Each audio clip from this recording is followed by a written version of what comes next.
ఏడాదిగా ప్రయత్నించిన సంతానం కలగలేదా? Noah IVF లో ఉచితంగా సంప్రదించండి. ప్రతి ఒక్కడి చేతిలో ఒక ప్లే కార్డు పట్టుకుని ఇది చంద్రబాబు నాయుడు చేయించాడని చెప్పి ధర్నాలు రాస్తారోకాలు చేశారు. నేను అడుగుతున్నాను, జగన్మోహన్ రెడ్డి, ఈ ప్రభుత్వం ఎవరిది?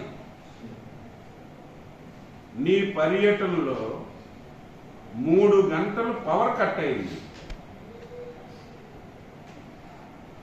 పవర్ కట్ 3 గంటలు అయ్యేటప్పుడు ఆల్టర్నేటివ్ అరేంజ్మెంట్స్ ఎందుకు చేసుకోలేదు? పోలీసులు లో పార్టీ ఏమైంది? ఇంతమంది సెక్యూరిటీ ఉంటే, ఇంత పెద్ద ఎపిసోడ్ జరిగితే క్యాట్ బాల్ తో పుట్టారని చెప్పి మీరు చెప్తుంటే వీళ్ళందరూ ఎందుకు అక్కడ కొట్టేవాడిని పట్టుకోలేకపోయారని చెప్పి నేను అడుగుతున్నాను. ఇది ఒక డ్రామా. ఎన్నికల్లో వైసీపీ పార్టీ లేచిపోయింది. ఇట్టి పరిస్థితిలో గెలిచే ప్రశ్నే లేదు. ఎన్డీఏ భాగస్వామ్యానికి 160 స్థానాలు వస్తాయని చెప్పి ప్రతి ఒక్క సర్వే కూడా చెప్తుంది. 2019 ఎలక్షన్ల ముందు ఆడినటువంటి డ్రామా మళ్ళీ ఇప్పుడు సక్సెస్ అవుతుందని చెప్పి ప్లాన్ వేసుకుని, ఆ రోజు కూడా మీరు చూశారు, బాబాయిని గొడ్డలతో చంపి చంద్రబాబు నాయుడు మీద పెట్టి సానుభూతి పొందాడు. విశాఖపట్నం ఎయిర్పోర్ట్ లో కోడికత్తితో పొడిపించుకొని ఆ రోజు సానుభూతి పొందాడు. ఈ రోజు మళ్ళీ ఏదో ప్రతిపక్షం వాళ్ళు నాకు హత్యా ప్రయత్నం, సాక్షి పేపర్ చూస్తే సిగ్గేస్తుంది. అది పేపరా? అసలు పాత్రికేయ సరే జ్ఞానమును వాళ్ళు ఎలాగైనా రాస్తారా? దాని మీద అంట హత్యా ప్రయత్నం అంట. కొంతమంది కుక్కలు చంద్రబాబు నాయుడు స్పందించడం లేట్ అయ్యిందని చెప్పి, చంద్రబాబు నాయుడు గారు దీన్ని ఖండించడం ఆలస్యమైందని చెప్పి కొన్ని కుక్కలు మొరుగుతున్నారు. ఈ సంఘటన జరిగినప్పటికీ చంద్రబాబు నాయుడు గారు విజయవాడ నుంచి హైదరాబాద్ ఫ్లైట్ లో ఉన్నారు. ఆయనకు కూడా తెలియదు. దిగిన వెంటనే తెలిస్తే వెంటనే స్పందించారు. పోలీసులు వైఫల్యం ఇది.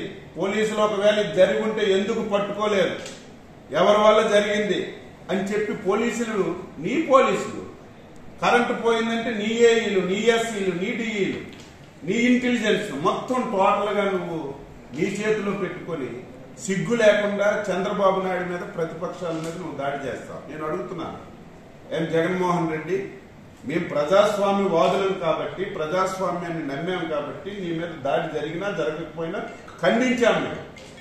ఏం చంద్రబాబు నాయుడు మీద 5 సంవత్సరాలు ఎన్నిసార్లు మీరు దాడి చేశారు? చెప్పులు ఇసిరారు, రాళ్లతో కొట్టారు. ఆ రోజు ఏమంటారు? భావ స్వేచ్ఛ ప్రకటన, ఎవరైనా ఇసురుకోవచ్చు అని చెప్పి డీజీపీ మాట్లాడారు. ఒక్కరోజే నువ్వు ఖండించావా? సిగ్గుందా చంద్రబాబు నాయుడు గారు ఖండించలేదని చెప్పి మాట్లాడడానికి? ఇది ప్రజలు అసహించుకుంటున్నారు. ఈ రోజు తెల్లవారి సోషల్ మీడియా చూస్తే అసహించుకుంటున్నారు.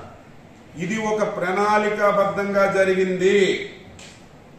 నీ ఇంటిలో ఉన్నటువంటి సోషల్ మీడియా పేరు ఏది ఉంది? సుధీర్ రెడ్డి కాదు నేను చెప్తాను తర్వాత.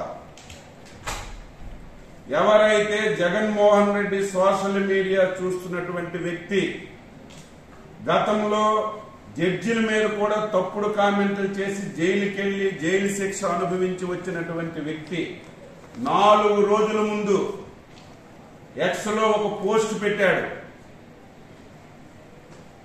4 రోజుల్లో ఒక సంచలనాత్మకమైనటువంటి విషయం జరుగుతుంది.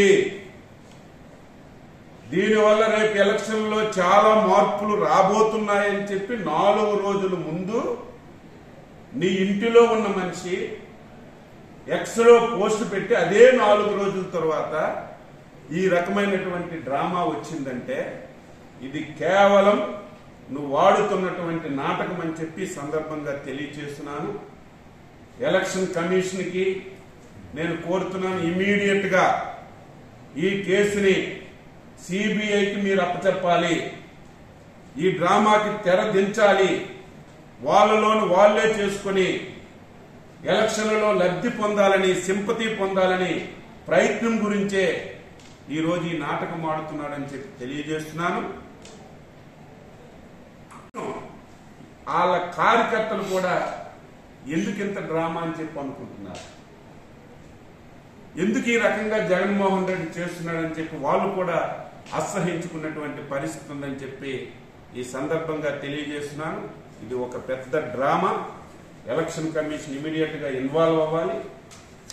ఎవరైతే బాధ్యులైనటువంటి పోలీస్ ఆఫీసర్లు ఉన్నారో, ఈరోజు విజయవాడ సిపి కాంతిరాణా టాటా గాని, ఈరోజు డీజీపీ గాని, ఇంటెలిజెన్స్ డీసీ గాని, వీళ్ళందరూ బాధ్యులు. నీ మనుషులు. ఆ రోజైతే మేము అధికారంలో ఉన్నాం కాబట్టి కోడికెత్తి మా మీద పెట్టావు. ఈ రోజు నీ మనుషులు, నీ సమక్షంలో, నీ చుట్టూ వలయం. కరెంట్ ఆరిపోతే ఆల్టర్నేటివ్ ఏం చేశారు? ముఖ్యమంత్రి ఎక్కడైనా సరే పర్యటన చేసి కరెంట్ ఆరిపోతే బుల్లెట్ ప్రూఫ్ అన్ని తీసి వాళ్ళకి రక్షిస్తారు, అవసరం ఉంటే కారు ఎక్కిస్తారు.